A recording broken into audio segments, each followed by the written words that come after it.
আসসালামু আলাইকুম প্রিয় শিক্ষার্থীরা, দ্বাদশ শ্রেণীর অর্থনীতি অনলাইন ক্লাসে ব্যবসায় শিক্ষা ও মানবিক বিভাগের শিক্ষার্থীদের স্বাগত জানাচ্ছি। আমি আয়েশা আক্তার, প্রভাষক, অর্থনীতি বিভাগ, মহিলা কলেজ, চট্টগ্রাম। আজকে আমি তোমাদের অর্থনীতি দ্বিতীয় পত্রের দ্বিতীয় অধ্যায় বাংলাদেশের কৃষি অধ্যায়ের কিছু ইম্পর্টেন্ট শিক্ষণফল নিয়ে আলোচনা করব। গত ক্লাসে আমি তোমাদেরকে কৃষি কি, বাংলাদেশের কৃষির বৈশিষ্ট্য, কৃষির উপখাত সমূহ এবং সেই সব খাত দিয়ে কিভাবে স্তম্ভলেখ অঙ্কন করবে সেটি দেখিয়েছিলাম। তোমাদের কিছু বাড়ির কাজ দিয়েছিলাম, এক দুইজন সেটি দেখিয়েছো, অন্যরা করনি, অন্যরা একটু বাড়ির কাজটা করবে। যেহেতু স্তম্ভলেখ অঙ্কন তোমাদের বোর্ডে আসে, সেজন্য একটু বাসায় প্র্যাকটিস করবে। আজকে আমরা ওই অধ্যায়ের আর কিছু গুরুত্বপূর্ণ শিক্ষণফল, যেসব শিক্ষণফলগুলো থেকে পরীক্ষায় প্রশ্ন হয়, সেই শিক্ষণফলগুলো নিয়ে আলোচনা করব। প্রথমে আমরা কৃষি খামার নিয়ে পড়ব। সেরকম তিনটি টপিক আজকে আমরা পড়ব, তিনটি শিক্ষণফল নিয়ে আজকে আমরা পড়ব। সেগুলো হচ্ছে কৃষি খামার, খামারের প্রকারভেদ সম্পর্কে জানব। তারপর হচ্ছে কৃষি বাজারজাতকরণ বা বিপণন ব্যবস্থা কি, এর সুবিধা অসুবিধা সমূহ জানব। তারপর হচ্ছে কৃষি বাজারজাতকরণের সমস্যা এবং সমাধানের উপায় সম্পর্কে জানব। লাস্ট ওয়ান হচ্ছে কৃষি ঋণ সম্পর্কে জানবো, ঋণের বিভিন্ন উৎস সম্পর্কে জানবো। আসো এখন আমরা দেখব বাংলাদেশের কৃষি খামার। কৃষি খামার কি, প্রথমে সেটা আমরা জানবো। একজন কৃষক তার যে পরিমাণ জমি নিয়ে উৎপাদন কাজ পরিচালনা করে তাকে বলা হয় কৃষি খামার। কৃষি পণ্য উৎপাদনের লক্ষ্যে পরিচালিত উৎপাদন ব্যবস্থাকেই বলা হয় কি, কৃষি খামার। যেমন একজন কৃষক পরিবার চাইলে নির্দিষ্ট পরিমাণ একটি জমিতে কিছু অংশে সে মৎস্য চাষ করলো, কিছু অংশে সবজি চাষ করলো, কিছু অংশে সে ধান চাষ করলো। এই যে তিন ধরনের চাষাবাদ সে একই জমি বিভিন্ন অংশে করলো, এই পুরো অংশটাকে বলা হচ্ছে খামার। খামারের প্রকারভেদটা একটু দেখবো আমরা। বাংলাদেশ এই যে কৃষি খামারের প্রকারভেদটা চার ভাবে আবার বিভিন্ন দিক থেকে আলাদা আলাদাভাবে বিভক্ত। যেমন প্রথমে আসবে উৎপাদনের উদ্দেশ্যে খামার কয় প্রকার। এই প্রকারভেদগুলো একটু জেনে রাখবে, কারণ এগুলো এমসিকিউতে আসে। দেখা যায় যে তোমাকে বলবে উৎপাদনের উদ্দেশ্যে খামার কত প্রকার, কি কি, অথবা কত প্রকার দিয়ে চারটা অপশন দেওয়া থাকবে। উৎপাদনের উদ্দেশ্যে হচ্ছে খামারের প্রকারভেদ হচ্ছে দুইটা, একটা হচ্ছে জীবন নির্বাহী খামার, অন্যটা হচ্ছে বাণিজ্যিক খামার। জীবন নির্বাহী খামার হলো যে খামারে শুধু জীবন ধারণের উদ্দেশ্যে ফসল উৎপাদন করা হয়, সেটাকে বলা হয় কি, জীবন নির্বাহী খামার। আর বাণিজ্যিক খামার হচ্ছে যেখানে মুনাফা লাভের উদ্দেশ্যে বাণিজ্যিক ভিত্তিতে বৃহৎ আকারে উৎপাদন কার্যক্রম পরিচালিত হয়, সেটাকে বলা হয় কি, বাণিজ্যিক খামার। এখন আসো ফসলের উৎপাদনের ধরনের ভিত্তিতে। ফসল উৎপাদনের ধরনের ভিত্তিতে আবার খামার কয় প্রকার, দুই প্রকার। একটা হচ্ছে বিশেষায়িত খামার, অন্যটা হচ্ছে বহুমুখী খামার। বিশেষায়িত খামার মানে হচ্ছে নির্দিষ্ট কোনো একটি পণ্য সে উৎপাদন যদি করে তাকে বলা হয় কি, বিশেষায়িত খামার। অর্থাৎ সেই খামারটিতে শুধু একটি, যেমন ধরো কোনো খামারে হয়তো শুধু আলু চাষ হচ্ছে, ওই খামারই শুধু আলু চাষ করবে, সেই জন্য সেটা হবে কি, নির্দিষ্ট একটা পণ্যে যখন তার খামার কার্যক্রম উৎপাদন ব্যবস্থাটা পরিচালিত হবে, সেই ধরনের খামারটাকে বলা হবে বিশেষায়িত খামার। তারপর হচ্ছে বহুমুখী খামার। বহুমুখী খামারে কি হবে, অনেক রকম ফসল উৎপাদন হবে। আলু চাষ করলো, সে ধান চাষ করলো, মৎস্য চাষ করলো। বহুমুখী অর্থাৎ বিভিন্ন ধরনের ফসল বা সবজি বা অন্য কোনো উৎপাদন, অর্থাৎ কৃষিকাজ পরিচালিত হবে বহুমুখী ক্ষেত্রে, সেটাকে বলা হবে কি, বহুমুখী খামার। আসল খামারের মালিকানার ভিত্তিতে খামার তিন প্রকার। একটা হচ্ছে ব্যক্তি মালিকানা খামার, সাধারণত এটাকে আমরা এক মালিকানাধীন খামারও বলে থাকি। ব্যক্তির নিজস্ব মালিকানায় যে খামারটি পরিচালিত হয়। সমবায় খামার হচ্ছে যখন কয়েকজন কৃষক মিলে স্বেচ্ছায় নিজেদের অংশীদারিত্বের ভিত্তিতে যখন স্বেচ্ছায় একসাথে একত্র হয়ে যখন খামার পরিচালিত করে, কৃষিকাজ পরিচালনা করে, তখন তাকে বলা হয় সমবায় খামার। যৌথ খামারে কৃষকের নিজেদের জমি ও মূলধন একত্রিত করে যৌথভাবে কৃষিকাজ ও খামারের অন্যান্য কার্যাবলী পরিচালনা করে থাকে। আচ্ছা, সমবায়ের আর যৌথ এর ছোট্ট একটা হচ্ছে কি, সমবায়ের বেলায় স্বেচ্ছায় কৃষকরা একত্রিত হয়ে দেখা যায় কি পরস্পরের জমি একত্রিত করে যে বৃহদায়তন খামার গড়ে তোলে তাকে বলা হয় সমবায় খামার। এই ব্যবস্থায় জমির ব্যক্তিগত মালিকানা বিলুপ্ত করা হয় না। দেখা যায় কি ওই মালিকানাটা যে মালিক সে থাকে, এবং সমবায় খামারের ক্ষেত্রে দেখা যায় কি যে যে পরিমাণ জমি দিয়েছে, অর্থাৎ কেউ যদি বেশি দেয় সে বেশি অংশ উৎপাদন থেকে বেশি অংশ পাবে, আর কেউ যদি কম জমি দেয় সে উৎপাদন থেকে কম কম অংশ পাবে। আর যৌথ খামার হচ্ছে যখন কয়েকজন মিলে, কৃষকরা কয়েকজন মিলে যৌথভাবে যখন উৎপাদন কার্যক্রম পরিচালনা করে সেটাকে বলা হবে কি যৌথ খামার। আয়তনের দিক থেকে খামার কয় প্রকার? দুই প্রকার, একটা হচ্ছে ক্ষুদ্রায়তন খামার, একটা হচ্ছে বৃহদায়তন খামার। যেমন এই যে জীবন নির্বাহী খামার, ক্ষুদ্রায়তন খামারগুলো হচ্ছে জীবন নির্বাহী খামার ধরনের, অর্থাৎ ওই আয়তনটা ক্ষুদ্র থাকবে, ওটাকে বলা হয় ক্ষুদ্রায়তন খামার। বৃহদায়তন খামার হচ্ছে বৃহৎ আকারের খামার, অর্থাৎ বাণিজ্যিক ভিত্তিতে যে খামারগুলো সেগুলো হচ্ছে বৃহদায়তন খামার। তাহলে খামারের প্রকারভেদ কি হলো? উৎপাদনের উদ্দেশ্যে খামারের কয় প্রকার? দুই প্রকার। ফসলের উৎপাদনের ধরনের ভিত্তিতে খামার কয় প্রকার? দুই প্রকার। খামারের মালিকানার ভিত্তিতে খামার কয় প্রকার? তিন প্রকার। আয়তনের দিক থেকে খামার কয় প্রকার? দুই প্রকার। আমাদের সবচেয়ে বেশি ইম্পর্টেন্ট হচ্ছে প্রয়োগ বা উচ্চতর দক্ষতায় যে অংশটা থেকে প্রশ্ন বেশি আসে সেটা হচ্ছে ওই উৎপাদনের উদ্দেশ্যে খামার, এই অংশটা থেকে। এই অংশের পড়াটা একটু ভালো করে তুমি পড়বে। একটা হচ্ছে জীবন নির্বাহী খামার আর একটা হচ্ছে বাণিজ্যিক খামার। এই দুটা খামার নিয়ে বইয়ে দেখবে সুবিধা অসুবিধা বিস্তারিত আলোচনা আছে, এগুলো তুমি ওখান থেকে পড়ে নেবে। উৎপাদনের উদ্দেশ্যে খামারের প্রকারভেদটা, যেমন তোমার প্রশ্ন আসে পরীক্ষায় যে জীবন নির্বাহী খামারের সাথে বাণিজ্যিক খামারের পার্থক্য, তোমাকে তো আর ডিরেক্ট বলে দিবে না যে এই খামার, তোমাকে হয়তো একটা উদ্দীপক দিয়ে দিল যে একজন কৃষক তার নিজের পরিবারের ভরণ পোষণের জন্য উৎপাদন কাজ পরিচালনা করে, এবং অন্যদিকে তার বড় ভাই বাণিজ্যিক উদ্দেশ্যে মুনাফা লাভের আশায় উৎপাদন কাজ পরিচালনা করে। সেই ক্ষেত্রে ধরো রহিম নামের একজন কৃষক তার পরিবারের ভরণ পোষণের জন্য উৎপাদন কাজ পরিচালনা করছে, সেই ক্ষেত্রে রহিম নামের যে কৃষক শুধুমাত্র পরিবারের ভরণ পোষণের জন্য উৎপাদন কাজ পরিচালনা করছে সেই খামারটাকে বলা হবে জীবন নির্বাহী খামার।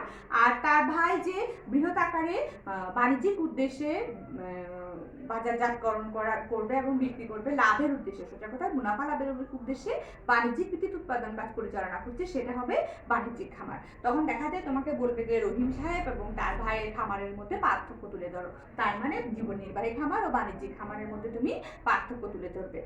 উৎপাদনের উদ্দেশ্য ভিন্ন থাকে, ওদের সংজ্ঞাটা ভিন্ন থাকবে, তারপরে হচ্ছে আয়তনটা ভিন্ন হবে, তারপর হচ্ছে উৎপাদনের ধরন, প্রক্রিয়া, কার্য পরিচালনার প্রক্রিয়াটি ভিন্ন হবে।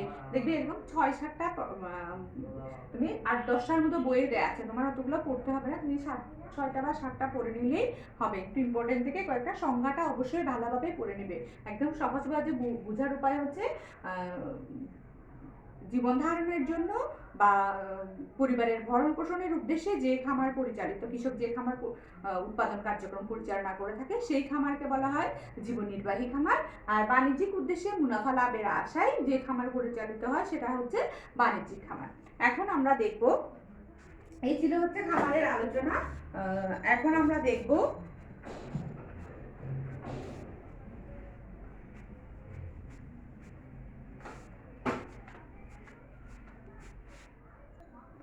আমরা দেখব কৃষি পণ্যের বিপণন ব্যবস্থা বা বাজারজাতকরণ। কৃষি পণ্যের বিপণন ব্যবস্থা বা বাজারজাতকরণ হচ্ছে যে প্রক্রিয়ার মাধ্যমে উৎপাদিত কৃষি পণ্য কৃষকের নিকট থেকে ভোক্তার নিকট পৌঁছায় তাকে কৃষি পণ্য বাজারজাতকরণ বলা হয়।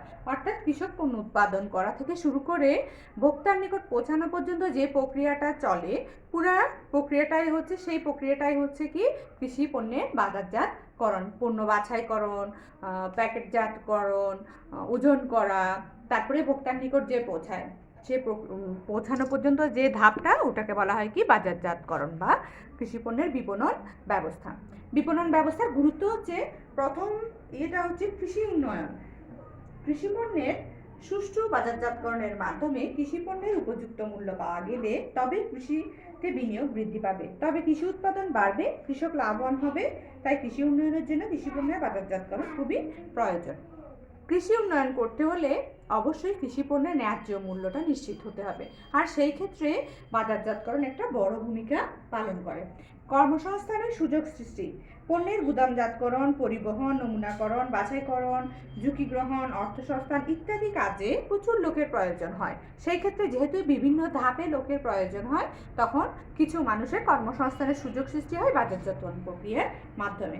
উৎপাদন বৃদ্ধি পায়, যেহেতু বিনিয়োগ বৃদ্ধি পাবে, কৃষি উন্নয়ন হলে আয় বাড়বে, লাভ হবে বেশি কৃষকদের, তখন তারা কি করবে, যেহেতু বিনিয়োগ বাড়বে ফলে উৎপাদনও বৃদ্ধি পাবে। উন্নত বাজার ব্যবস্থার মাধ্যমে কৃষি পণ্যের চাহিদা সৃষ্টি করা হলে কৃষি পণ্যের উৎপাদনও বৃদ্ধি করা হবে। যেহেতু বাজার ব্যবস্থা উন্নত হবে ফলে উৎপাদনও বৃদ্ধি পাবে।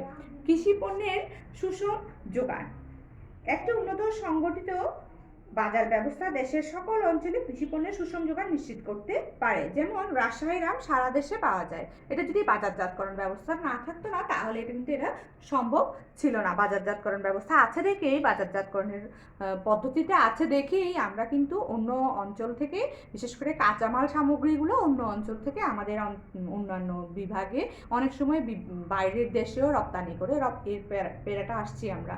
দেখা যাচ্ছে কৃষি পণ্যের সুষম যোগানটা সম্ভব হচ্ছে।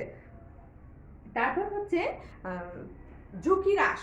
ঝুঁকি হ্রাস হচ্ছে, যেমন ধরো পণ্য কাঁচামালগুলো সাধারণত পচে যায়, মানে পচনশীল দ্রব্য থাকে। আবার কৃষি পণ্যের মূল্য দ্রুত উঠানামার কারণে কৃষিতে বিনিয়োগ ঝুঁকিতে থাকে। তাই সুষ্ঠু বাজার ব্যবস্থার মাধ্যমে কৃষি পণ্যের মূল্য নিশ্চিত রেখে বিনিয়োগের ঝুঁকি কমানো সম্ভব হয়। একটা হচ্ছে কি, যেহেতু পচনশীল দ্রব্য থাকে কৃষি পণ্যগুলো, তো তোমার বাজারজাতকরণ যদি করার ব্যবস্থা না করা হয় অথবা গুদামজাতকরণের ব্যবস্থা যদি আমরা না করি, বাজারজাতকরণের একটা অংশ হচ্ছে গুদামজাত করা। তাহলে যেমন ধরো যখন প্রথমে আলু উৎপাদন হয়, দেখবে আলুকে ওরা পেঁয়াজ, আলু এইসব পণ্যগুলো ওরা গুদামজাত করে রাখে। গুদামজাতকরণ যে প্রক্রিয়াটা, ওখানে কিছু পদ্ধতি দেয়া থাকে, যে পদ্ধতিগুলো অনুসরণ করে তারা গুদামজাতকরণ করে।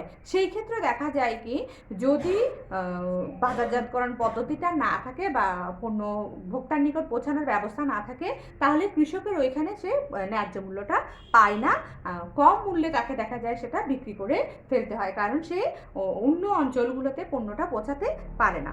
আধুনিক পদ্ধতি চাষাবাদ, আধুনিক চাষাবাদের মাধ্যমে কৃষি উৎপাদন বৃদ্ধি করা সম্ভব, আর এই পদ্ধতির চাষাবাদ ব্যয়বহুল। তাই উন্নত বাজার ব্যবস্থার মাধ্যমে কৃষি পণ্যের ন্যায্য মূল্য নিশ্চিত করা প্রয়োজন। যদি আমাকে আধুনিক পদ্ধতির চাষাবাদ প্রচলিত করতে হয়, সেক্ষেত্রে অবশ্যই আমাকে এটা মাথায় রাখতে হবে যে যাতে আমি ফসল থেকে ন্যায্য মূল্যটা অর্জন করতে পারি। আর ন্যায্য মূল্য অর্জনের সবচেয়ে বড় মাধ্যম হচ্ছে বাজারজাতকরণ, তাই বাজারজাতকরণের গুরুত্বটা অপরিসীম। তারপর হচ্ছে রপ্তানি বৃদ্ধি।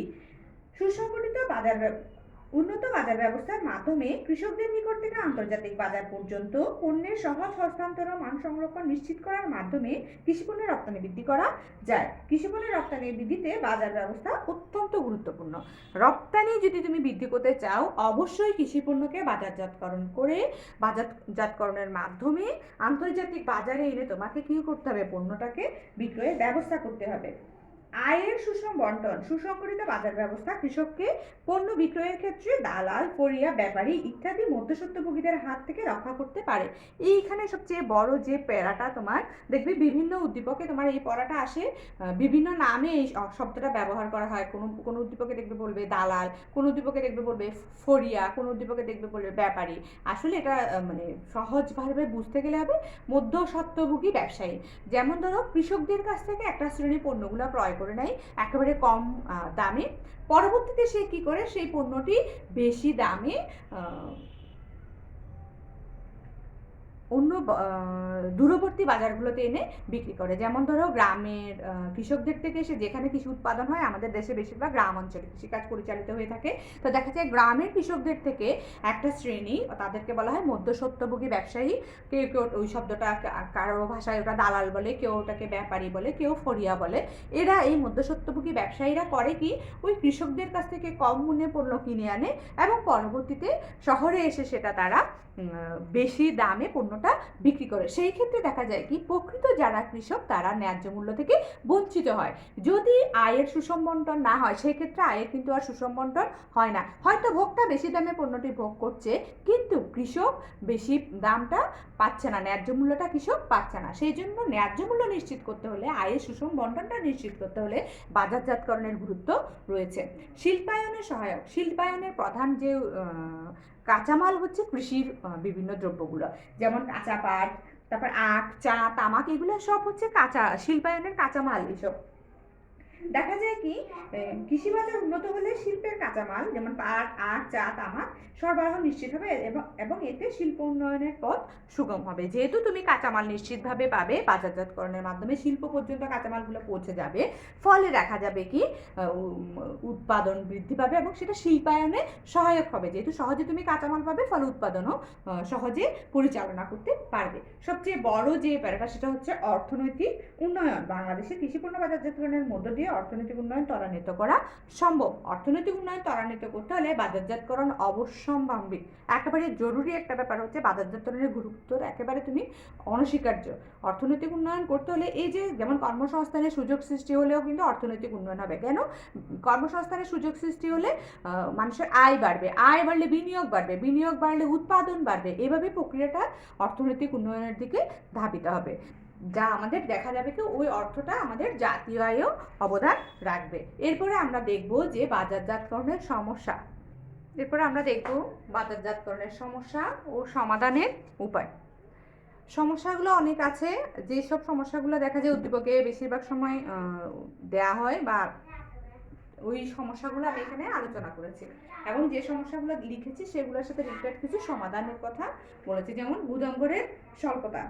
দেখা যায় কি গুদামঘরের স্বল্পতার কারণে কৃষকরা উৎপাদিত পণ্য উপযোগ সৃষ্টির আশায় সংরক্ষণ করতে পারে না, ফলে তারা ন্যায্য মূল্য থেকে বঞ্চিত হয়। যেহেতু কৃষি পণ্যগুলো পচনশীল থাকে, তারা দেখা যায় কি উৎপাদনের পূর্বে যেহেতু পচনশীল পণ্য থাকে, উৎপাদন করে পণ্যটা যেহেতু গুদাম করে রাখার কোনো ব্যবস্থা নাই, গুদামঘরের স্বল্পতা রয়েছে আমাদের যথেষ্ট, ফলে পচনশীল দ্রব্যগুলো তাদের কম দামে বিক্রি, মানে উপযোগ সৃষ্টি হওয়া মানে হচ্ছে চাহিদা হওয়া। কোনো পণ্যের যে চাহিদা করবে বা উপযোগ সৃষ্টি হবে সেই সময়টা পর্যন্ত তারা অপেক্ষা করতে পারে না, যেহেতু তাদের কাছে পর্যাপ্ত গুদামঘর নেই। ফলে তারা কি করে, কম দামে পণ্যটি বিক্রি করে ফেলে, ফলে ন্যায্য মূল্য তারা পায় না। আর ন্যায্য মূল্য পায় না দেখে পরের বার তাদের দেখা যায় যে উৎপাদনে অনীহা সৃষ্টি হয়। ত্রুটিপূর্ণ ওজন ব্যবস্থা। বাংলাদেশে সর্বত্র এক ধরনের ওজন ও মাপের প্রচলন নেই। অধিকন্তু নিরক্ষর ও অশিক্ষিত কৃষকেরা জটিল ওজন ও পরিমাপ বুঝে না বিদায় অর্থলোভী ব্যবসায়ীরা তাদেরকে সহজে ঠকায়। অর্থাৎ প্রত্যেকটা এলাকায় বা অঞ্চলে ওজন ব্যবস্থাটা একই রকম নয়। যেহেতু ওজন ব্যবস্থাটা আমাদের ত্রুটিপূর্ণ, তাই দেখা যায় কি বাজারজাতকরণের সমস্যা হয়। অনুন্নত পরিবহন ও যাতায়াত ব্যবস্থা। এই অনুন্নত পরিবহন ও যাতায়াত ব্যবস্থা অনুন্নতির ফলে কৃষকদের পক্ষে দূরের বাজার পণ্য নিয়ে অধিক মূল্যে বিক্রয় করা সম্ভব হয় না। দরিদ্র অশিক্ষিত কৃষকের পক্ষে যেহেতু আমাদের পরিবহন বা যাতায়াত ব্যবস্থা উন্নত নয়, তাই তাদের পক্ষে দূরবর্তী বাজারে গিয়ে পণ্য বিক্রয় করা সম্ভব হয় না, ফলে তারা নিকটবর্তী বাজারে কম দামে পণ্য বিক্রয় করে দেয়। মধ্যস্থতাকারীর প্রভাব। এই মধ্যস্থতাকারীদের কথা একটু আগে আমি তোমাদেরকে বলেছিলাম, সেটা হচ্ছে দালাল করিয়া বা মধ্যস্থতাকারী ব্যবসায়ী। এই মধ্যস্থতাকারীরা কি করে, যেহেতু আমাদের পরিবহন ব্যবস্থা উন্নত থাকে, গুদামঘরের স্বল্পতা থাকে, তারা কি করে এখানে একটা ওই নিকটবর্তী বাজার থেকে পণ্য কম দামে ক্রয় করে কৃষকদের কাছ থেকে ওই সকল পণ্যগুলো তারা কি করে দূরবর্তী বাজারে গিয়ে বেশি দামে বিক্রি করে। তারপর হচ্ছে পণ্য মূল্য অনিয়ন্ত্রিত। তা আমাদের দেখা যায় কি কৃষিপণ্যের দামের স্থিরতা নেই, কারণ কৃষিপণ্য মৌসুমে দাম কম থাকে এবং অন্য সময়ে পণ্যের মূল্য বেশি থাকে। ফসলের মূল্য ওঠানামাতে কৃষকেরা ক্ষতিগ্রস্ত হয়। যেহেতু পণ্য মূল্য অনিয়ন্ত্রিত থাকে, কখনো বেশি কখনো কম এরকম হয়। সাধারণত যখন মৌসুমের সময় থাকে, পণ্য উৎপাদন হয়, ওই সময়টাতে পণ্যের মূল্যটা পড়ে যায়, কমে যায়। আবার যখন মৌসুম থাকে না, ওই সময়টাতে পণ্যের মূল্যটা বৃদ্ধি পায়। কিন্তু কৃষকরা তো গুদামঘরের স্বল্পতার কারণে পণ্যটা তার সংরক্ষণ করতে পারে না, ফলে সে যেই সময় পণ্যের মূল্য পড়ে যায় ওই সময় তাকে সেটা বিক্রি করে দিতে হয়। এটা বাজারজাতকরণের একটা সমস্যা, যেহেতু পণ্য মূল্যটা অনিয়ন্ত্রিত, সবসময় একই রকম থাকে না। বাজার সম্পর্কে অজ্ঞতা। অশিক্ষিত ও নিরক্ষরতার কারণে কৃষকেরা বাজারে খবরাখবর রাখে না, ফটকা বাজারের জটিলতা বুঝে না, তাই তারা ন্যায্য মূল্য থেকে প্রতারিত হয়। সোজা কথা হচ্ছে বাজার সম্পর্কে যেহেতু তারা অজ্ঞ থাকে, তাই তারা বাজারে পণ্যের দাম সম্পর্কে তাদের কোনো ধারণা থাকে না। তারা তাদের নিকটবর্তী বাজারে পণ্যের দামটা সেটা একটা হিসাব করে পণ্য বিক্রি করে ফেলে। যেহেতু তারা দূরবর্তী বাজারের খবরাখবর রাখে না, বাজার সম্পর্কে তাদের অজ্ঞতা রয়েছে, ফলে তারা ক্ষতিগ্রস্ত হয়। ঋণের স্বল্পতা, কৃষি ঋণের দেখা যায় কি পর্যাপ্ত ঋণের অভাব রয়েছে। এই যেমন গুদাম ঘরের প্রয়োজন হবে, বা দূরবর্তী জায়গায় সে পণ্য যে বহন করে নিয়ে যাবে, যে খরচটা হবে সেটা যদি সে ঋণের মাধ্যমে, তার তো যথেষ্ট পরিমাণ নগদ অর্থ থাকে না, পর্যাপ্ত নগদ অর্থের অভাব রয়েছে, তাই সে ঋণ যদি পর্যাপ্ত পরিমাণ পায়, তাহলে তার পক্ষে কিন্তু এটা সম্ভব হবে। উৎপাদনটা পরিচালনা, ঋণ যদি সে পর্যাপ্ত পায় তাহলে সে গুদাম করে রাখতে পারবে, অথবা দূরবর্তী বাজারে গিয়ে বিক্রি করতে পারবে। ঋণের স্বল্পতার কারণে দেখা যায় কি সে সেই সকল ব্যবস্থা গ্রহণ করতে পারে না, ফলে সে ক্ষতিগ্রস্ত হয়। শিক্ষা ও জ্ঞানের অভাব, শিক্ষা ও প্রয়োজনীয় জ্ঞানের অভাবে কৃষকের পক্ষে বুঝে শুনে ফসল উৎপাদন ও বাজারজাতকরণ সম্ভব হয় না, ফলে সে ক্ষতিগ্রস্ত হয়। পণ্যের মান নির্ধারিত হয় না, কৃষিজাত পণ্যের গুণের ভিত্তিতে শ্রেণীবিভাগ ও মান নির্ধারণের ব্যবস্থা নেয়, ফলে উৎকৃষ্ট নিকৃষ্ট পণ্য কম দামে বিক্রয় হয়। যেহেতু মানকে শ্রেণীবিভাগ বা বাছাইকরণের কোনো ব্যবস্থা নাই, পণ্যকে সকল পণ্য দেখা যায় কি একত্রে এসে, যেহেতু তাকে পণ্যের মান আলাদা আলাদা নির্ধারিত করা হয় না, নিকৃষ্ট পণ্যগুলো আলাদা করা, তারপরে এগুলো হচ্ছে বাজারজাতকরণের একটা অংশ। আমরা যখন বাজারজাতকরণ করেছি ওখানে এই অংশটা ছিল যে বাজারজাতকরণের গুরুত্ব ছিল।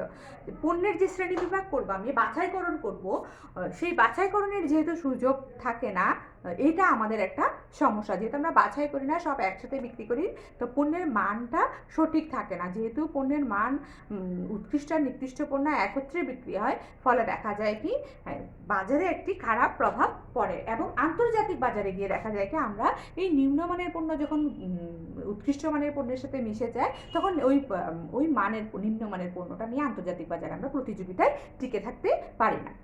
এই পুরা ব্যাপারটার সমাধান হচ্ছে, প্রথমত আমরা প্রথম যে কাজটা করতে হবে, দালাল বা ফরিয়াদের বিলোপ সাধন করতে হবে, অর্থাৎ মধ্যস্থতাকারী ব্যবসায়ীদেরকে এখানে বিলোপ সাধন করতে হবে, যাতে কৃষকরা পণ্য সরাসরি ভোক্তার কাছে পৌঁছে দিতে পারে, সেই ব্যবস্থাটা করতে হবে। মধ্যস্থতাকারী যদি থাকে, সেই ক্ষেত্রে দেখা যায় কি পণ্যের ন্যায্য মূল্য কৃষকরা পায় না।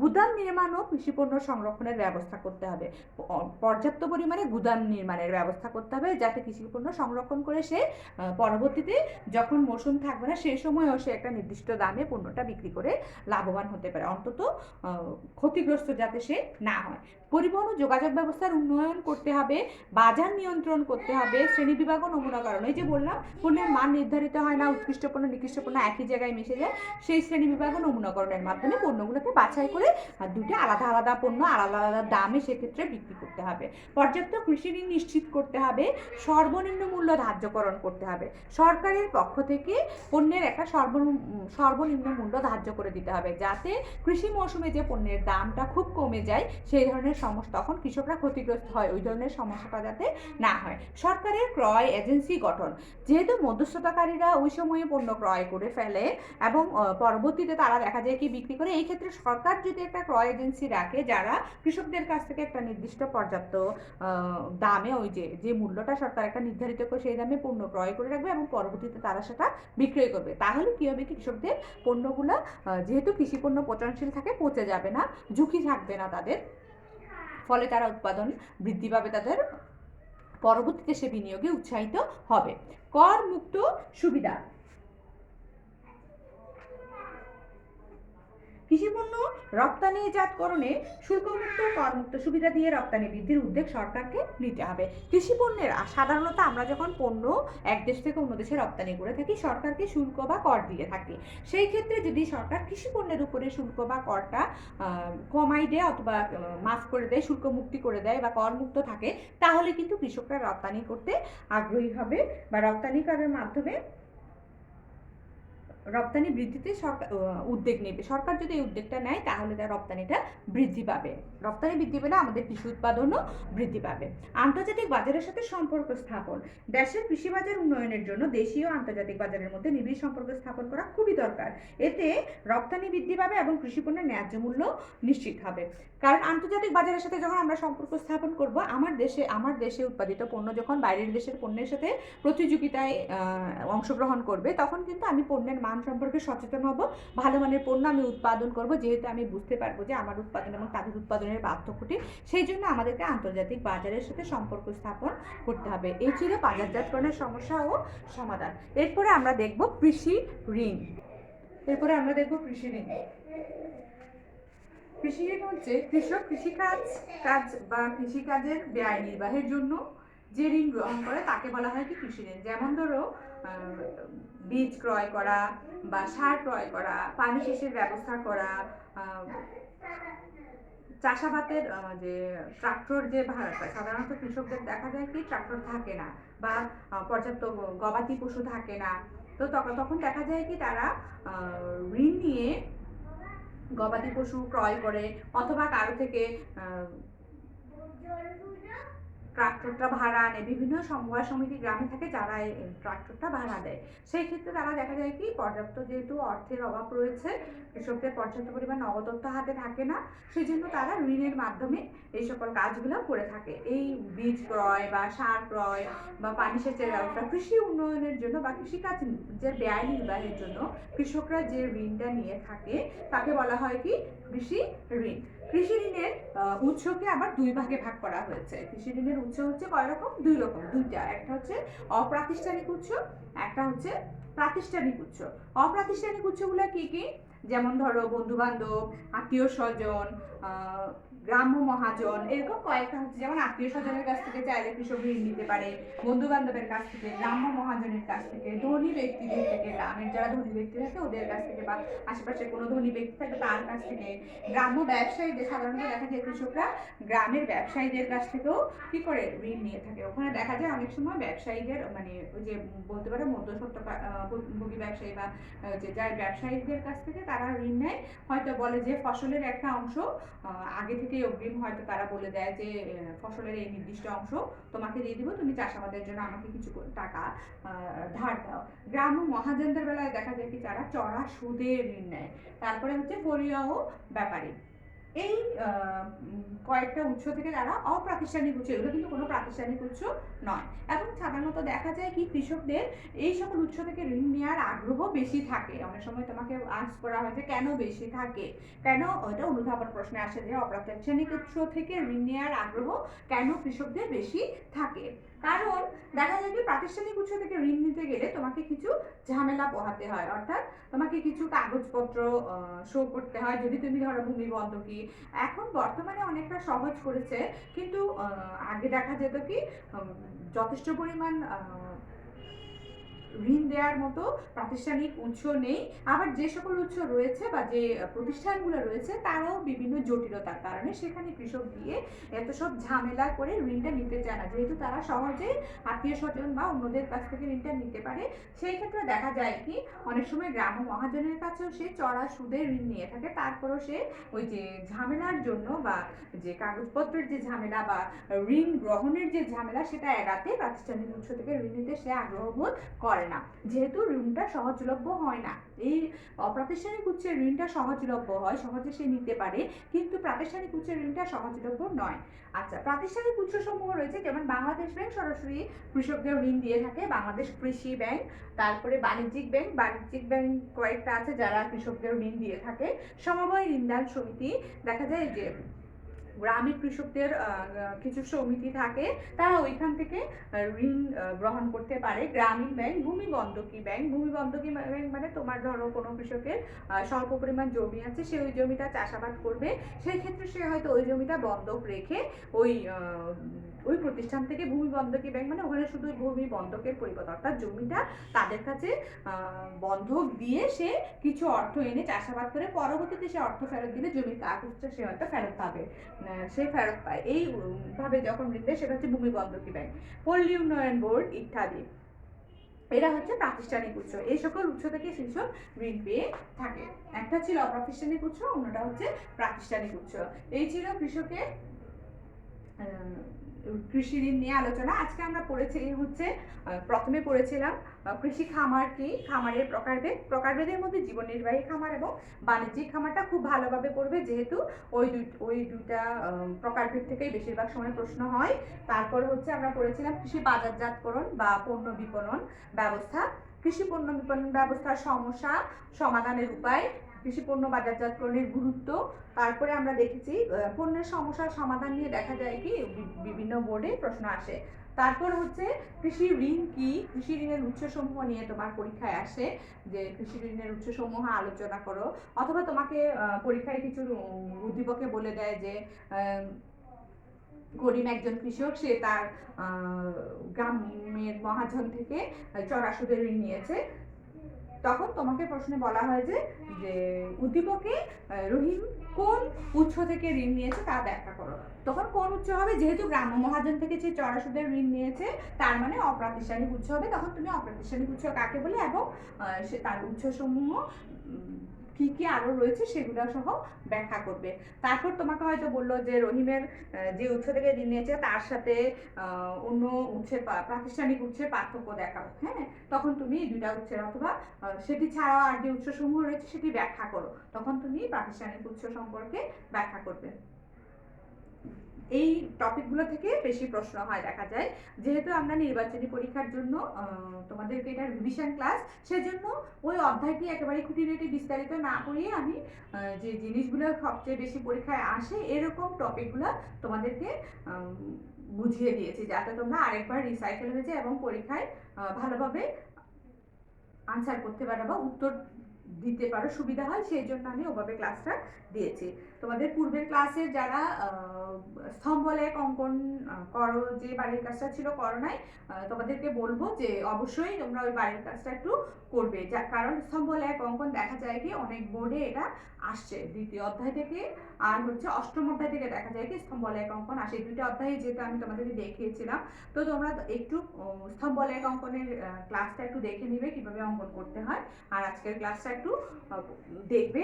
পাশাপাশি একটু পড়ালেখা করবে যাতে পরীক্ষায় সামনে যেহেতু পরীক্ষায় একটু লিখতে পারো। তোমাদের বিগত পরীক্ষাগুলো কিন্তু আশানুরূপ হয়নি, যেহেতু তোমাদেরকে সামনে যদি পরিস্থিতি ভালো হয়ে যায় আগামী বছর পরীক্ষায় বসতে হবে, বোর্ড পরীক্ষায়। সেই ক্ষেত্রে এখন তোমরা যেহেতু গাফিলতি যদি করো তাহলে কিন্তু তখন তুমি বিপদে পড়ে যাবে। তখন হঠাৎ করে যখন পরীক্ষা সবকিছু খুলে যাবে, পরীক্ষা দিতে হবে, তখন তুমি হঠাৎ করে এতগুলো পড়া একসাথে প্রিপারেশন নিতে পারবে না। সেজন্য তুমি তোমার পড়ালেখা এখন থেকেই আস্তে আস্তে গুছিয়ে নাও, যাতে তুমি তখন অন্তত একটা ভালো রেজাল্ট